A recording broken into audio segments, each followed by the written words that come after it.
Let's start talking about virtue ethics then. So, a little bit of terminology. In general, although there will be exceptions to this, in Greek, virtue is arete. Sometimes people want to say, oh, that means excellence. Virtue is just a fine translation of it too. It's not the only term that ever gets used, but it's the most common term. And then we have kakia, meaning vice. And, there's also moxeria, which gets used by some authors. In Latin, it's virtus and vitium, although, again, other vocabulary gets used too. And when we're learning about virtue ethics in like an intro to philosophy class or an ethics class or a professional ethics class, we usually get a kind of generic thumbnail sketch of it that's contrasted against other ethical theories like egoism or utilitarianism or deontology. And it gets presented in a way that's a bit artificial. So they'll say like, well, this is a different way of doing things. And whereas, utilitarianism is focused on outcomes and deontology is focused on like principles or rules, virtue ethics is all about character. And that's the only thing that matters. Not really true. If you actually read robust virtue ethics, the other stuff matters as well, but character is central. And we think in terms of like a whole range of different character traits that could be positive or negative. So there's a lot of different versions of virtue ethics out there. Some of them, quite frankly, are pretty weak and superficial. You can buy yourself like virtue flashcards that they use in K through 12 teaching, and they all have names on them, but they don't tell you what the virtues are. And I'll just say this: if you have more than 50 different character traits that you're identifying and you're not explaining any of them, you're probably not teaching anybody anything about virtue successfully. But we've also got some really substantive, robust traditions in virtue ethics. And when we start going that way, the most common approach that gets talked about is vaguely Aristotelian. So it'll be based in some study of Aristotle's Nicomachean Ethics. It might be supplemented by Thomas Aquinas's Summa Theologia for some people. Others think that's too religious, so they exclude that. And we can find all sorts of really robust virtue ethics traditions developing all over the world. So, you can talk about this as appearing in Hindu philosophy or Confucian philosophy and various Buddhist schools, indigenous schools of philosophy. The area that we're interested in is the ancient Mediterranean and part of the Near East. And there, prior to the spread of Christianity, there's a general sense of virtue that people have been, throwing around. And then there are some big schools. Platonists had been talking about this for a long time. The Aristotelians, the Stoics, even the Epicureans are virtue ethicists, although they're kind of a weird sort.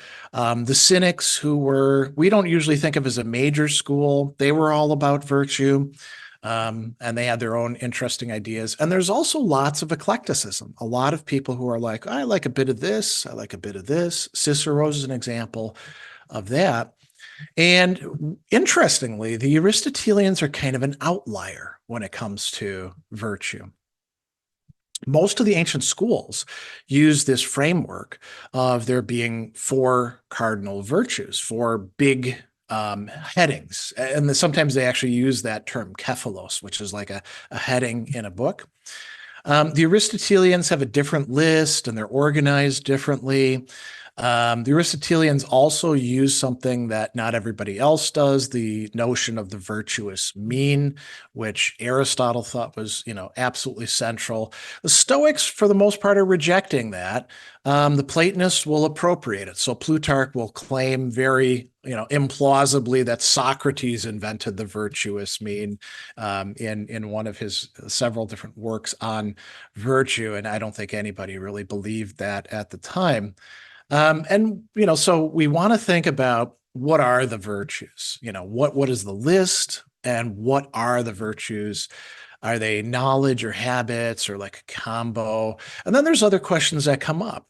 Are they necessary and sufficient for human happiness? Clearly they play some role, but Can you literally be on the rack, which is an example they like to use, being tortured, and you're a virtuous person, so you're still happy? Or is that just nonsense? So there's a lot of contrast between the different schools. Where do other things that we consider good, although the Stoics will be a little bit leery about that, like pleasure or health or wealth or relationships, where do they play into happiness? And so there's a big contrast between the Epicureans and everybody else. The Epicureans think the reason why virtues are important is they lead you to a pleasant life and help you to avoid pain. Everybody else says, that's not the right way to go. But then we can differentiate the Aristotelians versus the Stoics. So we're going to be kind of going down a different path than what the Aristotelians do. But I also want to point out one other important difference. So the Cynics are a bit more extreme than the Stoics. The question, does anything outside of virtue or vice really matter? The Cynics say, nope, that's it. That's the only thing. And there actually was a renegade Stoic, Aristo, who said the same thing, who we might talk about later. The Stoics have, you could call it like a two-tier level of value or goodness and badness. And so well, whether virtue is a mean or not, a middle position is pretty massive. Like I mentioned, how you organize them. So like I said, the Aristotelians are outliers. They think that, for example, there's a specific virtue that has to do with your emotion and expression of anger, which they call gentleness or mildness or good temper, praotes in Greek. And nobody else buys into that. For everybody else, it's going to be under one of the four cardinal virtues. And, the Aristotelians also think that there's a middle position between being virtuous, being morally good, and being vicious, being morally evil. And that's where most people wind up. Stoics don't think that. So that's a pretty massive thing. The other thing that you could say, and we are gonna talk about this a bit more later. So the moral virtues, at least for Aristotle, are not. They involve knowledge, but they're not modes of knowledge. They're habits. They're things that we've built up over time within ourselves through repetition and orienting ourselves the right way and modeling ourselves. The Stoics will explicitly say, and so they're more Socratic or Platonist in this sense, that virtues definitely are kinds of knowledge.